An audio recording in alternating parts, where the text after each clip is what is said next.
滾動的道路，詩篇37篇5-6節。你要把你的道路交託耶和華，並倚靠他，他就必成全。他必使你的公義好像光發出，使你的公正如日中天。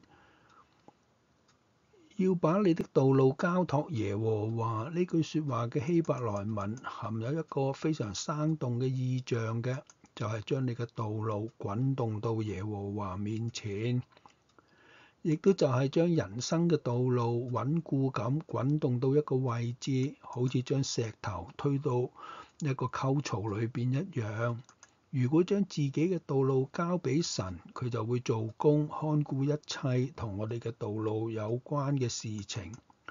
當我哋信靠佢，就可以做善工，因為佢係透過我哋做事嘅神。更加明確咁講，神其中嘅一個美意就係要令到我哋嘅公義如晨光發出，正如以賽亞書58章7-8節嘅應許咁。不要把你的食物分給飢餓的人，把流浪的窮困人接到你的家裏。見到赤身露體的，給他衣服蔽體，不可逃避自己的骨肉而不顧恤嗎？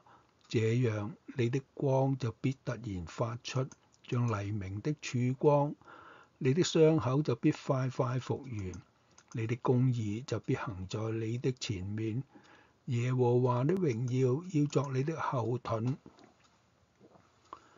耶路撒冷聖經就將如日中天譯成為使你嘅美德如光一般清明，使你嘅正直操守如午時一般明亮。美德同正直呢兩個字都強烈表達咗公平同正義應該有嘅特質、德行整全。神一定會替我哋伸張公義，以致佢嘅真理喺每一個人面前都清楚顯明。最後我哋要再次注意，成就事情嘅係神，因為係佢喺度做工，佢會令到我哋嘅公義好似光一樣展現喺世上。呢節經文嘅動詞更加係特別強調咗，神會為我哋彰顯公義。喺呢一切之中，最重要嘅勉勵係持續不斷行善，行出公正與正義，將我哋嘅道路交俾耶和華。相信一切伸張辯白努力嘅結果都係在於神。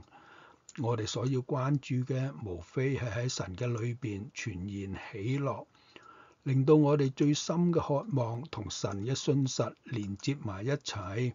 公義嘅神啊，幫助我哋，將我哋嘅道路穩固咁滾動到你美好旨意嘅溝槽裏邊啦。阿門。